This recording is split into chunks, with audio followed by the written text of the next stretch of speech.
پھیلانے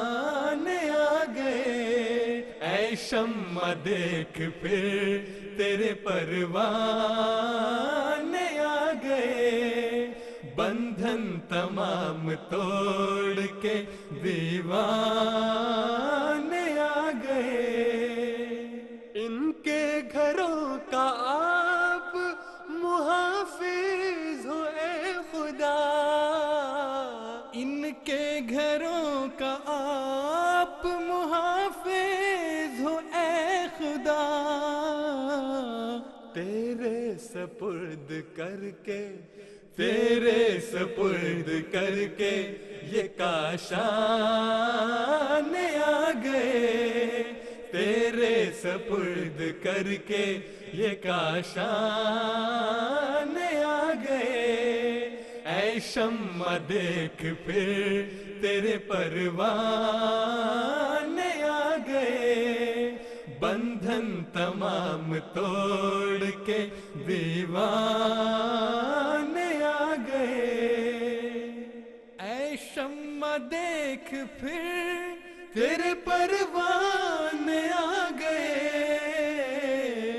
بندھن تمام توڑ کے دیوانے آ گئے، اے شمع دیکھ دعا کر لیں۔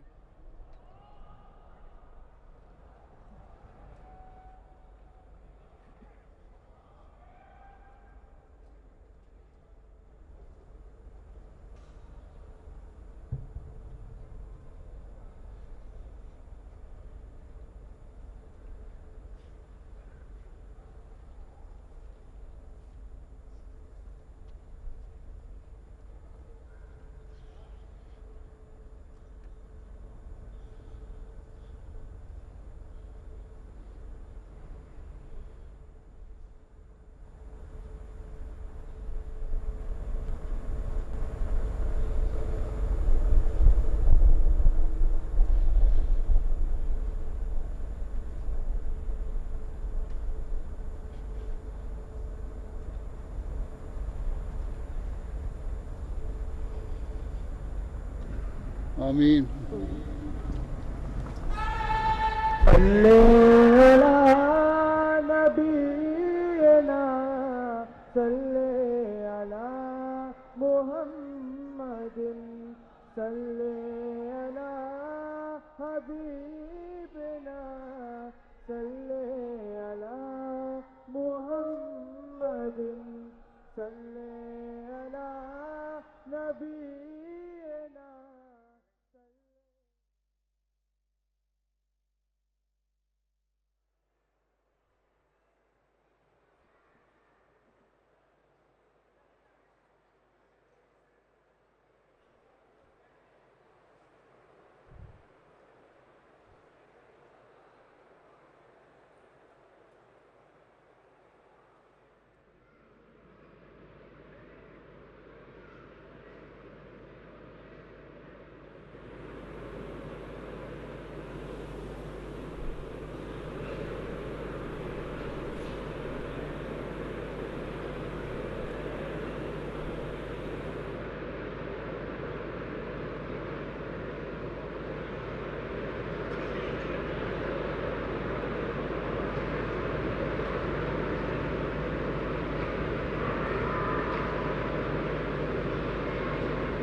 السلام علیکم اذان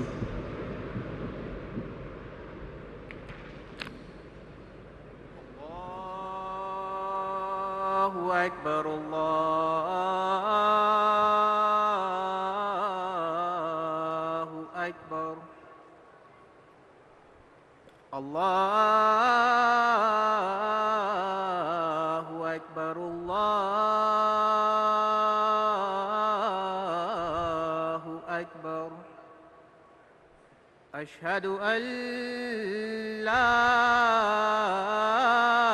إله إلا الله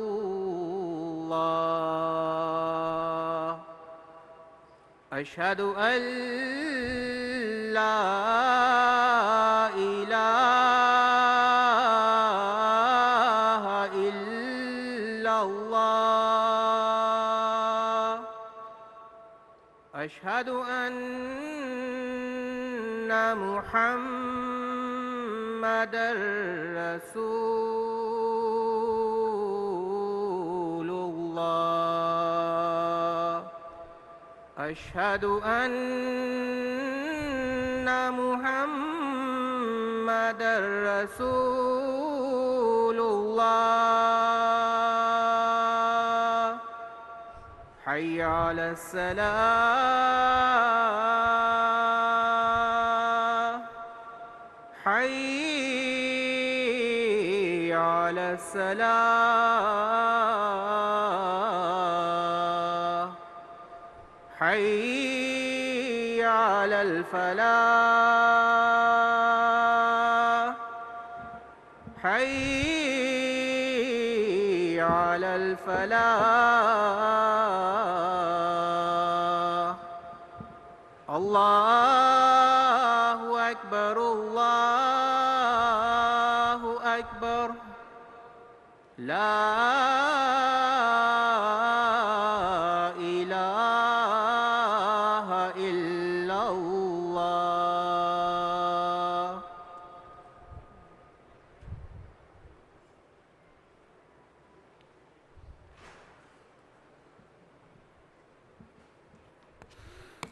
السلام علیکم ورحمۃ اللہ.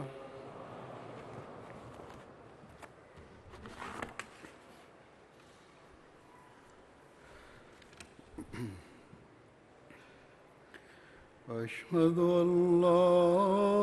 إله إلا الله وحده لا شريك له وأشهد أن محمدًا عبده ورسوله أما بعد فأعوذ بالله من الشيطان الرجيم بسم الله الرحمن الرحيم الحمد لله رب العالمين الرحمن الرحيم مالك يوم الدين إياك نعبد وإياك نستعين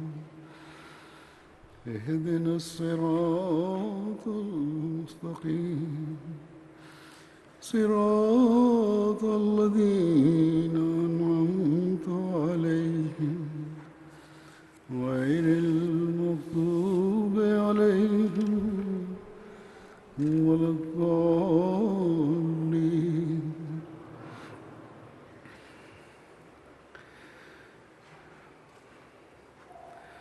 اللہ تعالیٰ کے فضل سے آج سے 3 دن کے لیے جماعت احمدیہ جرمنی کو اپنا جلسہ سالانہ منعقد کرنے کی توفیق مل رہی ہے، اور جمعے کے ساتھ ہی جلسہ سالانہ کا آغاز ہو رہا ہے. افراد جماعت کی اصلاح کے لیے جلسہ سالانہ کے انعقاد کی بنیاد جو اللہ تعالیٰ کے حکم سے حضرت مسیح موعود علیہ السلام نے ڈالی تھی،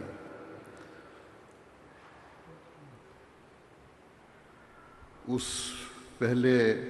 جلسے کو اس سال 125 سال پورے ہونے والے ہیں۔ وہ جلسہ جو قادیان کی چھوٹی سی بستی میں ہوا تھا، اور مسجد کے ایک حصے میں 75 افراد نے اپنے اندر پاک تبدیلیاں پیدا کرنے اور دنیا کی اصلاح اور اسلام کے پیغام کو حضرت مسیح موعود علیہ السلام کے مددگار بنتے ہوئے دنیا میں پھیلانے کا جو عہد کیا تھا، اس کا نتیجہ ہم آج دیکھ رہے ہیں کہ اللہ تعالیٰ نے ان کے کام اور ان کی نیتوں میں ایسی برکت ڈالی کہ آج یہاں جرمنی میں جماعت احمدیہ یہاں کے بڑے بڑے میسر حالوں اور کمپلیکس میں سے ایک مکمل کمپلیکس جو وسیع رقبے پر پھیلا ہوا ہے، اس میں اپنا جلسہ منعقد کر رہی ہے۔ اور اس وسیع اور عمارت کے باوجود بعض ضروریات کے لیے باہر کھلے میدان میں مارکیاں اور خیمے لگائے گئے ہیں۔ اگر دنیاوی وسائل کے لحاظ سے ہم دیکھیں تو ہمارے لیے آج بھی ممکن نہیں کہ اتنے وسیع اخراجات کر سکیں،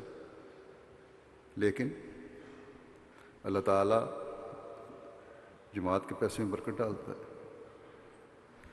جس کی وجہ سے اللہ تعالیٰ ہمیں یہاں جلسہ منعقد کرنے کی توفیق عطا فرما رہا ہے۔ جلسے انسامیہ جلسہ گاہ یہ جو ایکو واپس آتی ہے، دیکھیں آخر تک آواز بھی صحیح جا رہی ہے کہ نہیں۔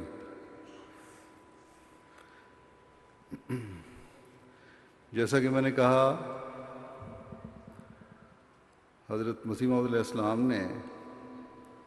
اللہ تعالیٰ سے اذن پا کر ان جلسوں کا انعقاد شروع کیا تھا، اور اس کا مقصد افراد جماعت کی اصلاح تھا۔ اس کا مقصد خدا تعالیٰ کی طرف کھینچے جانے کی کوشش کرنا تھا، علم و معرفت میں ترقی کرنا تھا، پاک تبدیلیاں پیدا کر کے انہیں اپنی زندگیوں کا حصہ بنانا تھا، دنیا کی چاہتوں اور لغویات سے اپنے آپ کو بچانا تھا۔ اسلام اور احمدیت کے پیغام کو دنیا میں پھیلانے کا عہد و پیمان کرنا اور اسے اپنی تمام تر صلاحیتوں کے ساتھ پورا کرنا تھا، استعدادوں کے ساتھ پورا کرنا تھا، آپس میں محبت، پیار اور بھائی چارے کے رشتے کو بڑھانا تھا۔ بس پہلوں نے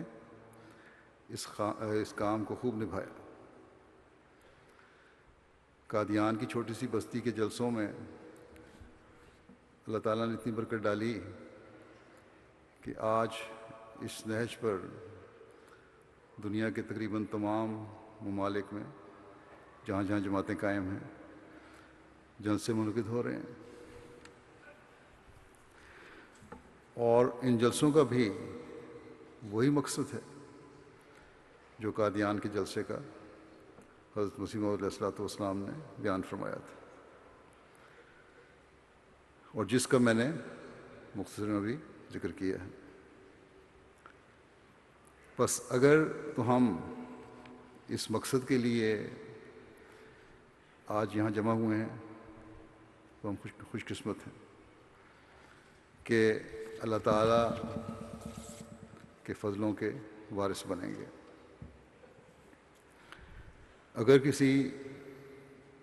میلے کے تصور کے ساتھ یہاں آئے ہیں یا ہم میں سے کوئی بھی آیا ہے تو یہ بدقسمتی ہوگی کہ اللہ تعالیٰ نے ہمیں ایک نیک مقصد کے لیے جمع ہونے کے لیے کہا اور ہم جمع بھی ہوئے، لیکن نیک مقاصد کے حصول کے بجائے دنیاوی باتوں میں پڑ جائیں۔ بس یہاں آنے والا ہر احمدی یہ بات مد نظر رکھے کہ ان 3 دنوں میں دنیا سے بالکل قطع تعلقی کر لے، اور اس کے بعد بھی دنیا میں رہنے کے باوجود، دنیاوی کاموں میں پڑھنے کے باوجود کہ یہ بھی ضروری چیز ہے، دنیاوی کام، روزگار ہے، کاروبار ہے، ضروری ہے، لیکن اس کے باوجود ان نیکیوں کو جاری رکھنے کی کوشش کرنے کا عہد کر کے جائیں تاکہ جو یہاں آپ میں پیدا ہوئیں، تاکہ خدا تعالیٰ کے فضلوں کو جذب کرنے والے بنتے رہیں۔ ان دنوں میں فرض اور نفل عبادتوں کے علاوہ ذکر الہی بھی کرتے رہیں۔ ذکر الہی سے خیالات پاک رہتے ہیں اور اللہ تعالیٰ کی طرف توجہ رہتی ہے، اور انسان برائیوں سے بچا رہتا ہے۔ یہی مقصد عبادات کا ہے، اور ذکر الہی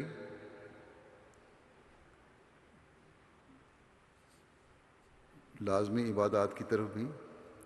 توجہ دلاتی رہتی ہے، اور حقیقی عبادت پھر اگر انسان صحیح عبادت کر رہا ہے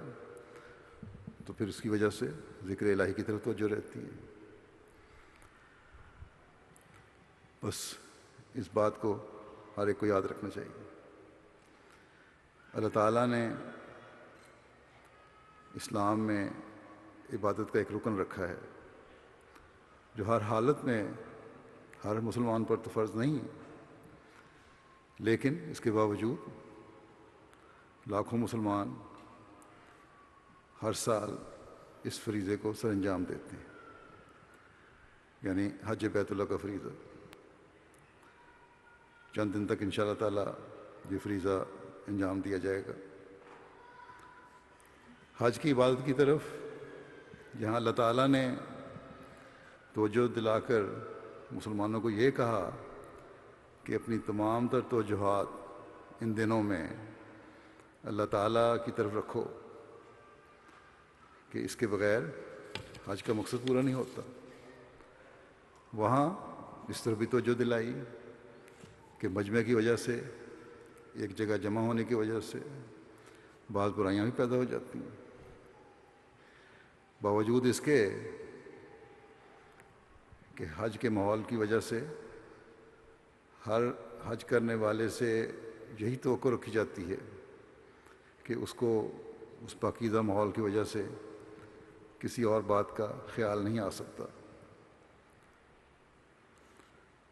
سوائے ذکر الہی کے، تسبیح کے اور تحمید کے۔ لیکن اللہ تعالیٰ جو انسانی فطرت کو جانتا ہے، اس نے 3 برائیوں کی طرف بھی اس موقع پر توجہ دلا دی کہ ان چیزوں سے بچ کر رہنا ہے تم نے۔ بس ماحول جیسا بھی پاکیزہ ہو، انسان کو ہر وقت شیطان کے حملوں سے بچنے کی دعا کرتے رہنا چاہیے، اور ہوشیار ہو کر اس پر توجہ رکھنی چاہیے۔ اللہ تعالیٰ نے حج کرنے والوں کو جن 3 برائیوں سے بچنے کی طرف توجہ دلائی، ان میں سے پہلی یہ ہے رفث، فرمایا رفثہ ہے۔ شوانی باتیں تو اس کا ترجمہ کیا ہی جاتا ہے، لیکن اس کا مطلب بد کلامی کرنا، گالیاں دینا، گندی اور بےہودہ باتیں کرنا، گندے قصے سنانا، فضول اور لغو باتیں کرنا، گپیں وغیرہ مارنا، بیٹھ کے مجلسیں جمانا، یہ بھی ہے، یہ سب شامل ہیں اس میں۔ بس یہاں وضاحت سے ہر قسم کی لغویات، فضولیات اور گپیں لگانے کی مجالس سے منع فرما دیا۔ کوئی یہ نہ سمجھے کہ حج پر جا کر یہ باتیں کون کرتا ہوگا۔ وہاں تو خالص ہو کر ہر ایک جو بھی حج پر جاتا ہے یا اس سے یہی توقع رکھی جاتی ہے کہ اپنا سب کچھ اللہ تعالیٰ پر نثار کر رہا ہوتا ہے۔ حضرت مسلم موعود رضی اللہ عنہ فرماتے ہیں کہ میں جب حج پر گیا تو ایک نوجوان میرے ساتھ طواف کر رہا تھا، تو طواف کرتے ہوئے بجائے دعاؤں اور ذکر الہی کے وہ فلمی گانے گا رہا تھا، ہندوستان سے گیا ہوا تھا۔ تو میں نے اسے کہا کہ یہ تم کیا کر رہے ہو؟ کہنے لگا مجھے تو دعائیں وغیرہ آتی کوئی نہیں، حج پہ کیا کی جاتی ہیں، ہم کاروباری آدمی ہیں، کلکتے میں ہماری کپڑے کی دکان ہے بڑی، ہمارے مقابلے پہ ایک اور بڑی کپڑے کی دکان ہے، بڑے کاروباری لوگ ہیں، ان میں سے ایک حج کر کے آیا، ان مالکوں میں سے، اس نے اپنے دکان کے بورڈ پر حاجی بھی اپنے نام کے ساتھ لکھ لیا۔ لوگوں کی اس طرف اس وجہ سے زیادہ توجہ ہو گئی کہ حاجی صاحب کی دکان ہے، اچھا مال دیتے ہوں گے۔ تو میرے باپ نے کہا مجھے کہ میں تو حج پہ جا نہیں سکتا، بیماری یا بڑھاپے کی وجہ سے جو بھی وجہ ہو، تم حج پر جاؤ تاکہ ہم بھی اپنا بورڈ لگا لیں۔ تو میرا تو یہ مقصد ہے کہ کاروبار کو بڑھانے کی نیت سے میں حج کر رہا ہوں۔ بس جب حج پر اس مقصد کے لیے لوگ جا سکتے ہیں تو پھر کسی اور عبادت یا جلسے پر کیا سوچ نہیں ہو سکتی۔ پھر اللہ تعالیٰ نے فرمایا کہ فسوق نہیں کرنا حج کے دنوں میں، یعنی اطاعت اور فرما برداری سے باہر نہیں نکلنا، اللہ تعالیٰ کے حکموں کو ماننا ہے،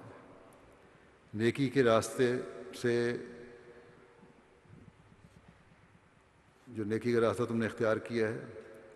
اس کو اختیار کیے رکھنا ہے اور برائی کی طرف نہیں جھکنا۔ پھر اللہ تعالیٰ فرماتا ہے کہ حج کے دنوں میں جدال یعنی ہر قسم کے جھگڑے سے، لڑائی سے مکمل طور پر بچنا۔ حضرت مسلم موعود نے ایک موقع پر فرمایا تھا کہ ہمارے جلسوں پر بھی اگر اس سوچ کے ساتھ لوگ آئیں جو اصول اللہ تعالیٰ نے حج کے دوران برائیوں سے رکنے کا بیان کیا ہے تو غیر معمولی اصلاح ہو سکتی ہے۔ یقیناً آپ نے یہ بڑی حقیقی اصولی بات بیان فرما دی اصلاح کے لیے۔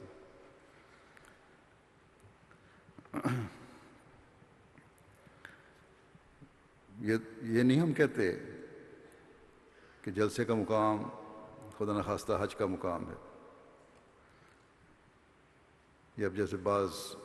غیر احمدیوں نے ہم پر الزام لگانا شروع کیا ہوا ہے کہ قادیان ہم جاتے ہیں اس لیے حج کا مقام دیتے ہیں، یہ غلط ہے۔ لیکن دینی ترقی کے حصول کے لیے اور اپنی اصلاح کے لیے یہ بنیاد ہے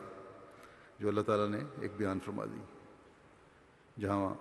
بڑے اکٹھ ہوں، مجمع ہوں، ان باتوں کو بھی خیال رکھو۔ اور اگر ہم دینی ترقی کے لیے، اپنی اصلاح کے لیے جمع ہونے والے جلسے میں ان باتوں کا خیال رکھیں گے تو ہماری اصلاح کے معیار بڑھیں گے۔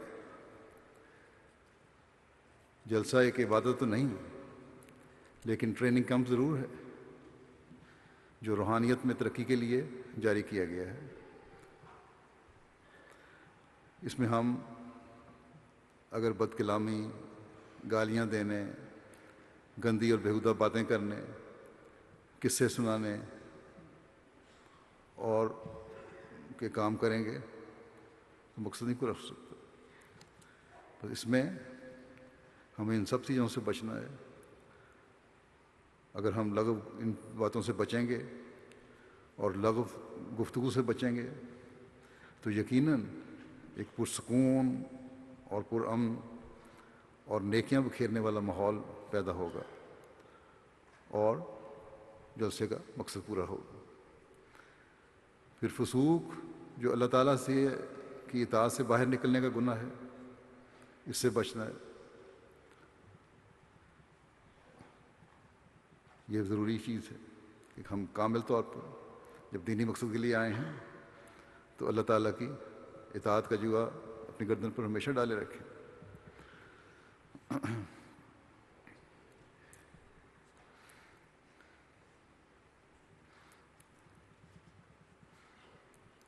بس خلاصہ یہ کہ قرآن کریم کی تعلیم کو اپنے اوپر لاگو کرتے ہوئے اللہ تعالیٰ کی عبادت کا حق بھی ادا کرنا ہے ہم نے، اور باقی احکامات پر عمل بھی کرنا ہے۔ پھر ایک انتہائی عمل جو تعلقات کو توڑنے کا ذریعہ بن جاتا ہے، اور پھر یہ تعلقات سالوں ٹوٹے رہتے ہیں، جھگڑے چلتے رہتے ہیں، ان سے بچنے کا حکم دیا۔ حضرت مسیح موعود علیہ السلام نے جلسے کے جو اغراض بیان فرمائی ہیں وہ انہی 3 باتوں کے گرد حقیقتاً گھومتی ہیں کہ اپنی اصلاح کا موقع ملے ہمیں، اپنے نفس کی اصلاح ہو، فضولیات سے پرہیز ہو، اللہ تعالیٰ کی طرف توجہ پیدا ہو، اور اس کے حکموں پر کامل اطاعت سے چلنے کی طرف خاص توجہ پیدا ہو، اور اپنے بھائیوں سے خاص رشتہ، محبت اور بھائی چارے کا قائم ہو، اور ہر قسم کی خود غرضی اور جھگڑے کو ختم کریں۔ جب آپ نے 1 سال دیکھا، حضرت مسیح علیہ السلام نے جب یہ دیکھا کہ آپس میں ایک دوسرے کے حق ادا کرنے کی طرف توجہ نہیں دے رہے لوگ، اور خود غرضی بعض لوگوں میں پر غالب آ گئی ہے، اور بعض چھوٹی چھوٹی باتوں پر بحث مباحثہ اور جھگڑے کی صورت بنی ہے، تو آپ نے ناراضگی کا اظہار فرماتے ہوئے جلسہ ہی 1 سال منعقد نہیں فرمایا۔ بس جلسے میں شامل ہونے والے ہر شخص کو یہ یاد رکھنا چاہیے کہ اس نے جہاں ان دنوں میں ہر چھوٹی سے چھوٹی بات میں اپنے نفس کی اصلاح کی طرف توجہ دینی ہے، اپنا وقت ادھر ادھر ضائع کرنے کے بجائے جلسے میں شامل ہونے کے مقصد کو پورا کرتے ہوئے تمام پروگرام جلسے کا سننا ہے۔ ہر مقرر کی تقریر میں اصلاح اور نیکی کی باتیں مل جاتی ہیں۔ یہ کوئی نہیں کہہ سکتا کہ ہمیں کچھ نہیں ملا، یا ہم بہت بڑے عالم ہیں، جتنے بڑے مرضی عالم ہوں کوئی نہ کوئی بات مل جاتی ہے، یا کم از کم یاد دہانی ہو جاتی ہے۔ انہیں اس لیے غور سے سننا چاہیے۔ اپنی روحانیت کو بڑھانے کے لیے اللہ کی عبادت کا حق ادا کریں، اور پھر حقوق العباد کی ادائیگی کی طرف بھی توجہ رہنی چاہیے۔ یہاں جھگڑے اور جدال کا تو سوال نہیں ہوتا،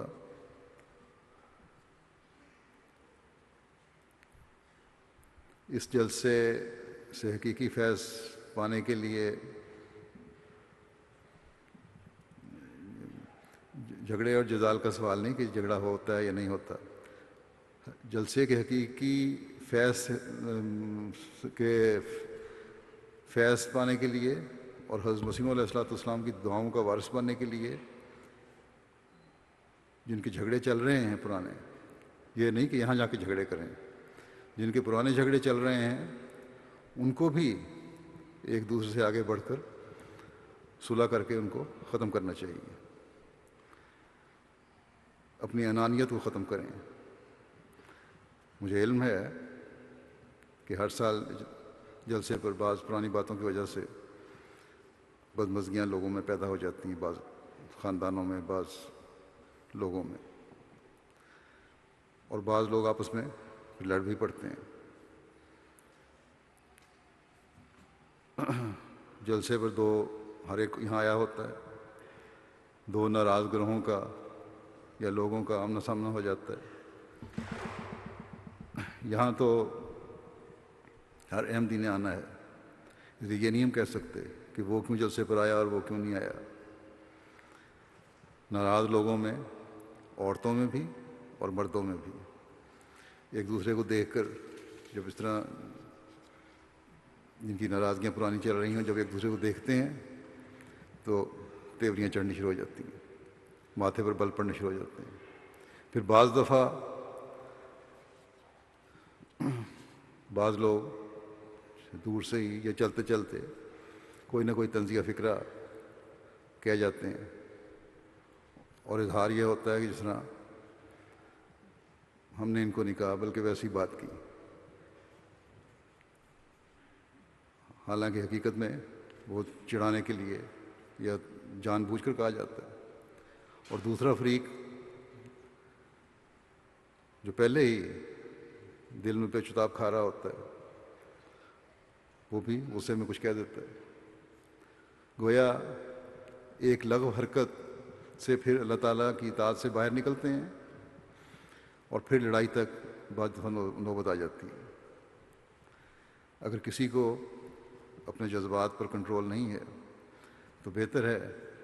کہ جلسے کے ماحول سے پہلے خود ہی باہر چلے جائیں، جلسہ میں شامل نہ ہوں۔ 2-4 لوگ ہی ایسے ہوتے ہیں جو جماعت کی بدنامی کا باعث بنتے ہیں، اور جلسے پر آ کر بجائے جلسے کی برکات سے حصہ لینے کے اللہ تعالیٰ کی ناراضگی حاصل کرنے والے بن جاتے ہیں۔ کیا کبھی اللہ تعالیٰ پسند کرے گا کہ ایک نیک مقصد کے لیے جمع ہونے والے مومن اپنی روحانی ترقی اور نیک مقاصد حاصل کرنے کے بجائے فتنہ و فساد کو بڑھانے والے ہوں؟ اللہ تعالیٰ نے جب کامیابیاں حاصل کرنے والوں کے بارے میں فرمایا تو عاجزانہ نمازوں کے بعد لغویات سے پرہیز کرنے والوں کا ذکر فرمایا۔ اللہ تعالیٰ فرماتا ہے کہ قد افلح المؤمنون الذین هم فی صلاتهم خاشعون والذین هم عن اللغو معرضون۔ یقیناً کامیاب ہو گئے وہ مومن جو اپنی نمازوں میں خشوع کرتے ہیں اور لغویات سے بچنے والے ہیں۔ بس یہاں آئے ہیں ایک نیک مقصد کے لیے۔ نمازوں میں بھی تو تقریباً لوگ شامل ہوتے ہیں، ہر ایک شامل ہوتا ہے، لیکن اللہ تعالیٰ فرماتا ہے کہ عاجزانہ نمازیں پڑھو، اللہ تعالیٰ کے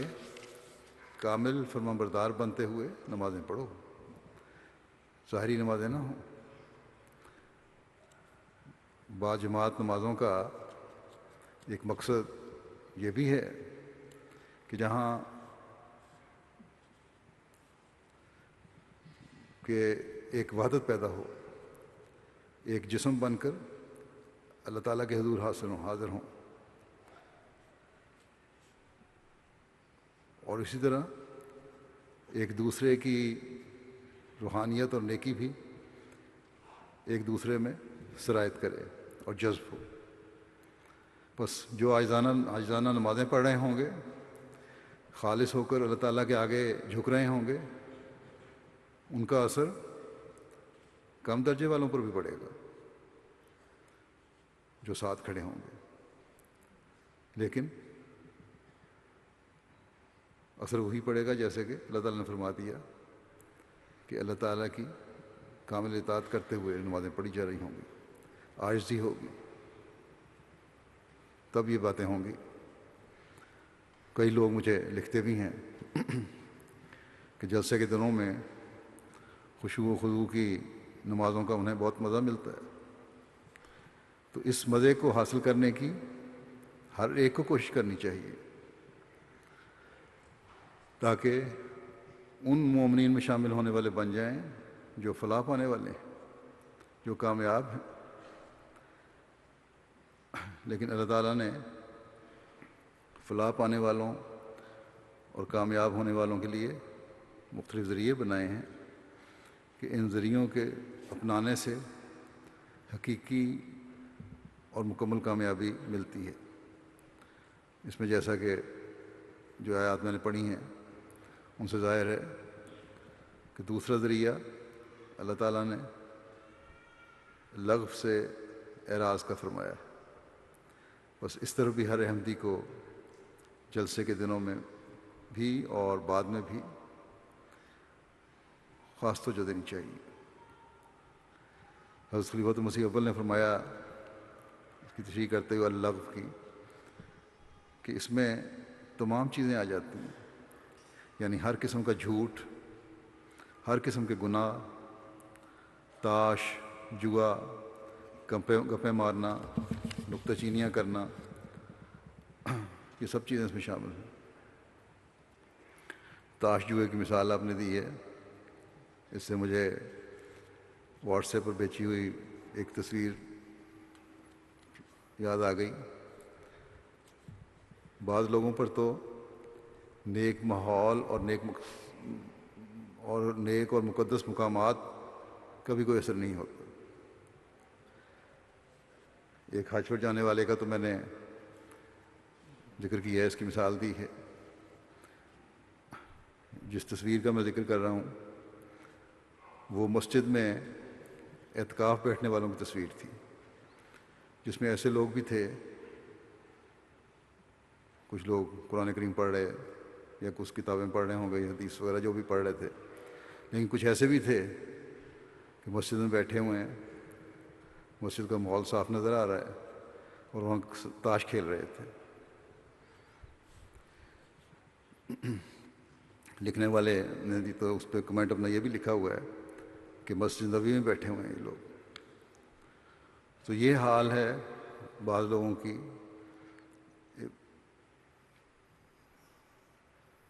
بعض لوگوں کا کہ عبادتوں میں بھی لغویات کرنے سے باز نہیں آتے، لیکن پھر بھی یہ لوگ پکے مسلمان ہیں اور احمدی کافر۔ یہ لوگ تو اللہ تعالیٰ سے بھی عملاً استہزاء کر رہے ہیں، ان سے بڑھ کر اب کون ظالم ہو سکتا ہے؟ بس یہ نمونے جب ہم غیروں کے دیکھتے ہیں تو ہمیں ان سے سبق لینا چاہیے کہ کبھی ہمارے اندر ایسی باتیں پیدا نہ ہوں، اور ساتھ ہی ہمیں اللہ تعالیٰ کا شکر ادا کرنا چاہیے کہ اس نے ہمیں توفیق عطا فرمائی کہ ہم نے زمانے کے امام کو مانا ہے، جنہوں نے ہمیں بار بار ان لغویات سے بچنے کی طرف توجہ دلائی۔ حضرت مسیح موعود علیہ السلام ایک جگہ لغویات کے بارے میں بیان فرماتے ہوئے فرماتے ہیں کہ رہائی یافتہ مومن وہ لوگ ہیں جو لغو کاموں اور لغو باتوں اور لغو حرکتوں، لغو مجلسوں اور لغو صحبتوں سے اور لغو تعلقات سے اور لغو جوشوں سے کنارہ کش ہو جاتے ہیں۔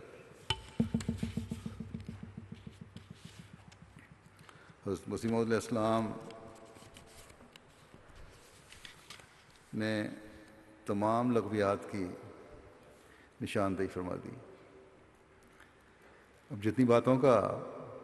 حضرت مسیح موعود علیہ السلام نے ذکر فرمایا ہے یہ سب ایک دوسرے سے جڑی ہوئی ہیں۔ ایک لغو کام دوسرے لغو کام کی طرف لے کر جاتا ہے، اور اگر غور کریں تو لغو کام، لغو باتیں اور لغو حرکتیں جن سے سرزد ہوتی ہیں وہ لغو مجلسوں میں بیٹھنے والے ہوتے ہیں، لغو لوگوں کی صحبت سے اور میل ملاپ سے، تعلقات سے پیدا ہوتی ہیں، اور لغو قسم کے جوشوں سے، ذرا ذرا سی بات پر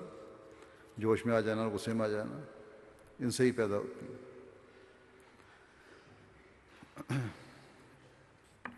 اب اعتکاف پر بیٹھ کر تاش کھیلنے والوں کی میں نے مثال دی ہے، کہنے کو تو مسجد میں بیٹھے ہیں، اعتکاف پر بیٹھے ہیں، لیکن عبادت کے مقصد کو پورا کرنے کے بجائے لغویات میں مبتلا ہے۔ اب ان کے ساتھ بیٹھنے والے بھی ویسے ہی لوگ ہوں گے جیسے یہ ہیں۔ ایسے لوگوں کی صحبت بھی خراب کرتی ہے، چاہے وہ مسجد میں بیٹھے ہوں۔ لیکن ہم جلسے پر آنے والوں میں ان دنوں میں ایسی پاک تبدیلی پیدا ہونی چاہیے کہ صرف جلسے کے دنوں میں نہیں بلکہ بعد میں بھی ہماری صحبت میں بیٹھنے والے ہمیشہ لغویات سے پرہیز کرنے والے ایسی مجلسیں ہوں جن کے ساتھ بیٹھنے والے کبھی رد نہیں کیے جاتے، اللہ تعالیٰ کے ہاں مقبول ہونے والے لوگ ہوتے ہیں۔ ہمارے اخلاق اعلیٰ ہوں، ہماری سچائی کے معیار اعلیٰ ہوں، جو دوسروں کو بھی ہمارے عملی نمونوں کو دیکھ کر نیک تبدیلیاں پیدا کرنے والا بنا دیں۔ ایک جگہ ہمیں نصیحت فرماتے ہوئے حضرت مسیح موعود علیہ السلام فرماتے ہیں کہ ایک اور بات بھی ضروری ہے، ایک اور بات بھی ضروری ہے جو ہماری جماعت کو یاد رکھنی چاہیے، اور وہ یہ ہے کہ زبان کو فضول گوئیوں سے پاک رکھا جائے۔ فرمایا زبان وجود کی ڈیوڑی ہے، اور زبان کو پاک کرنے سے گویا خدا تعالیٰ وجود کی ڈیوڑی میں آ جاتا ہے۔ جب خدا تعالیٰ ڈیوڑی میں آ گیا تو پھر اندر آنا کیا تعجب ہے۔ ڈیوڑی کیا ہے؟ ڈیوڑی کہتے ہیں کسی گھر کے مین دروازے کو، مین گیٹ کو۔ جب خدا تعالیٰ آپ کے گھر کے قریب آ گیا، دروازے پر آ گیا، تو پھر آپ فرماتے ہیں کہ اس کا اندر آنا تو پھر کوئی بعید نہیں، کوئی تعجب نہیں کر سکتا کہ وہ اندر نہیں آئے گا۔ بس اللہ تعالیٰ لغویات سے بچنے والوں اور حسن اخلاق دکھانے والوں، نرم زبان استعمال کرنے والوں کے قریب ہو جاتا ہے، اور اتنا قریب ہو جاتا ہے کہ اگر نیکیوں میں باقاعدگی رہے تو خدا تعالیٰ پھر ایسے لوگوں پر اپنا فضل فرماتے ہوئے انہیں اپنا بنا لیتا ہے۔ اللہ تعالیٰ کا گھر میں آنا یہی ہے کہ اس بندے کو اپنا بنا لے، اور جب اللہ تعالیٰ اپنا بنا لیتا ہے تو عبادات میں بڑھنے اور نیکیوں میں بڑھنے کی انسان کو توفیق ملتی چلی جاتی ہے۔ بس نیکیوں سے نیکیاں پیدا ہوتی ہیں اور اللہ تعالیٰ کے قرب کے راستے کھلتے چلے جاتے ہیں۔ ہم یہاں آئے ہیں جیسا کہ میں پہلے بھی کہہ چکا ہوں کہ اللہ تعالیٰ کی رضا کے حصول کے لیے اپنے اندر پاک تبدیلیاں پیدا کریں۔ جب یہ مقصد ہے تو پھر صرف تقریریں سن کر علمی حاضر اٹھانے سے یہ مقصد حاصل نہیں ہو سکتا۔ جب تک ہم اپنے اندر عملی تبدیلیاں پیدا نہ کریں، اور عملی تبدیلیوں کے لیے جہاں عبادت کرتے ہوئے اللہ تعالیٰ کا حق ادا کرنا ہے، وہاں اعلیٰ اخلاق اور لغویات سے بچ کر ایک دوسرے کا بھی حق ادا کرنا ہے۔ بس اس کی طرف خاص توجہ دینے کی ضرورت ہے۔ یہ اللہ تعالیٰ کا فضل ہے کہ اس نے ہماری پردہ پوشی فرمائی ہوئی ہے، اور ہماری غلطیاں ابھر کر غیروں کے سامنے نہیں آتی، ورنہ اگر ہم میں سے ہر ایک اپنا جائزہ لے تو ہمیں پتہ لگے گا کہ کتنی غلطیاں ہیں، اور ہم میں حضرت مسیح موعود علیہ السلام کے معیار کے مطابق کتنی کمزوریاں پائی جاتی ہیں، اور یہ کمزوریاں جماعت اور حضرت مسیح موعود علیہ السلام کے نام کو بدنام کرنے کا باعث بن سکتی ہیں۔ اس لیے آپ نے حضرت مسیح موعود علیہ السلام نے اپنی جماعت کو نصیحت کرتے ہوئے یہ بھی فرمایا ہے کہ ہماری طرف منسوب ہو کر ہمیں بدنام نہ کرو۔ اگر ہماری باتوں کے معیار اچھے نہیں تو ہم حضرت مسیح علیہ السلام کو بدنام کرنے کا ذریعہ بن رہے ہوں گے۔ اگر ہمارے اخلاق اچھے نہیں تو ہم حضرت مسیح علیہ السلام کو بدنام کرنے کا ذریعہ بن رہے ہوں گے۔ اگر ہم لغویات میں گرفتار ہیں تو ہم حضرت مسیح علیہ السلام کو بدنام کرنے کا ذریعہ بن رہے ہوں گے۔ بس ایک بہت بڑی ذمہ داری ہے جو ہم احمدیوں پر ہیں، اور ہمیں اپنے جائزے لیتے رہنے کی ضرورت ہے۔ حضرت مسیح علیہ السلام نے ایک موقع پر نصیحت کرتے ہوئے فرمایا کہ جو شخص ایمان کو قائم رکھنا چاہتا ہے وہ اعمال صالحہ میں ترقی کرے۔ فرمایا کہ یہ روحانی امور ہیں اور اعمال کا اثر عقائد پر پڑتا ہے۔ بس صرف یہ کہنا کہ میں عقیدے کے لحاظ سے نہایت پختہ احمدی ہوں کافی نہیں ہے۔ اگر نیک اعمال نہیں ہے، اعلیٰ اخلاق اگر نہیں ہے، کیونکہ آہستہ آہستہ اعمال صالحہ میں کمزوریاں ایمان میں کمزوری کا بھی باعث بن جاتی ہیں۔ پھر نمازوں کی طرف توجہ دلاتے ہوئے آپ فرماتے ہیں کہ نماز سوز و گداز سے ادا کرو اور دعائیں بہت کیا کرو۔ بس ان دنوں میں بھی اور ہمیشہ اپنی نمازوں میں سوز و گداز پیدا کرنے کی کوشش کرنی چاہیے تاکہ خدا تعالیٰ سے ہمارا تعلق مضبوط ہو۔ اور ان جلسوں میں شامل ہونے کا حقیقی مقصد تو یہی ہے کہ ہم روحانی طور پر ترقی کریں، آپس میں اچھے تعلقات اور ایک دوسرے کے جذبات کا خیال رکھنے کی طرف توجہ دلاتے ہوئے آپ نے فرمایا کہ جیسے رفق، حلم اور ملائمت سے اپنی اولاد سے معاملہ کرتے ہو ایسے ہی آپس میں بھائیوں سے کرو۔ فرمایا جس کے اخلاق اچھے نہیں ہیں مجھے اس کے ایمان کا خطرہ ہے، کیونکہ اس میں تکبر کی ایک جڑ ہے۔ آپ فرماتے ہیں کہ متکبر دوسرے کا حقیقی ہمدرد نہیں ہو سکتا۔ اپنی ہمدردی کو صرف مسلمانوں تک ہی محدود نہ رکھو بلکہ ہر ایک کے ساتھ کرو، چاہے وہ مسلمان ہے یا غیر مسلم ہے، ہر ایک کے ساتھ ہمدردی کرو۔ فرمایا خدا سب کا رب ہے، صرف مسلمانوں کا رب نہیں، خدا تو ہر ایک کا رب ہے، چاہے وہ کوئی ہو، کسی بھی مذہب سے تعلق رکھنے والا ہو۔ پھر فرماتے ہیں کہ ہاں مسلمانوں کی خصوصیت سے ہمدردی کرو، انسانیت کے ناطے ہر ایک سے ہمدردی کرنی چاہیے، اور مسلمانوں کی خاص طور پر کرو۔ اور پھر متقی اور صالحین کی اس سے زیادہ خصوصیت ہے، اور جو لوگ متقی ہوں، صالحین میں شمار ہوتے ہیں، ان کے ساتھ تو مزید تعلق بڑھ جاتا ہے اور بڑھنا چاہیے۔ بس یہ وہ نصائح ہیں جو ہمیں اپنے اندر روحانی تبدیلی پیدا کرنے والا بنا سکتی ہیں۔ ایک دوسرے کے لیے ہمدردی کے جذبات ہمارے اندر ہوں گے، تکبر کو ہم دل سے نکالنے والے ہوں گے، اپنی اولاد کی طرح ایک دوسرے سے نرمی اور ملائمت سے اور پیار سے بات کرنے والے ہوں گے۔ اگر یہ چیزیں ہوں گی تو ان تمام جھگڑوں اور فسادوں سے بچنے والے ہوں گے جو ہمیں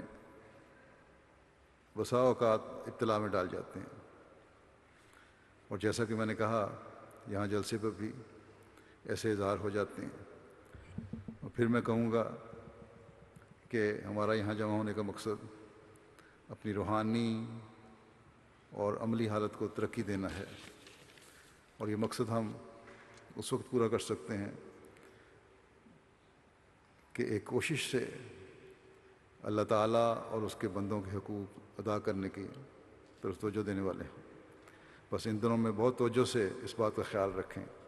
اللہ تعالیٰ ہر ایک کو اس کی توفیق عطا فرمائے۔ جلسے کی انتظامیہ کے ساتھ بھی بھرپور تعاون کریں۔ حالات کی وجہ سے اگر بعض دفعہ داخلی راستوں پر چیکنگ وغیرہ میں وقت لگ جائے تو وہاں بھی برداشت کریں، حوصلے اور صبر سے کام لیں۔ اور بے شمار یہ جو کام کرنے والے کارکنان اور کارکنات ہیں، مرد اور عورتیں ہیں، بچے بچیاں ہیں، ان سے بھرپور تعاون کریں۔ یہ نہ دیکھیں کہ کون کس عمر کا ہے، یہ دیکھیں کہ آپ کو جو اس کے ذمہ کام دیا گیا ہے وہ اس کو سر انجام دینے کے لیے آپ کو کچھ باتیں کہہ رہا ہے جس پر آپ نے عمل کرنا ہے۔ ان کے لیے دعائیں بھی بہت کریں کہ اللہ تعالیٰ ان کو صحیح رنگ میں کام کی بھی توفیق عطا فرمائے۔ اللہ تعالیٰ کرے کہ ہم جلسے سے حقیقی فیض پانے والے ہوں اور حضرت مسیح علیہ السلام کی دعاؤں کے وارث بنیں۔